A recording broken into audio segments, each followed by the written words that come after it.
என்னாச்சுடா? தேடிக்கிட்டு இருக்கோண்ணே. Railway station ஃபுல்லாக ஆள் போட்டிருக்குண்ணே. எங்கே பார்த்தாலும் தூக்கிடுவோண்ணே. ஓகேண்ணே.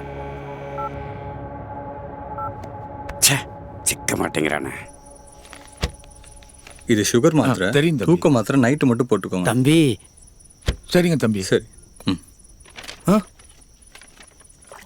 இந்த மாத்திரையை கொடுப்பா. ஐயா. தம்பி அவருக்கு கொடு, நான் உனக்கு கொடுத்துட்றேன். இந்தாங்க.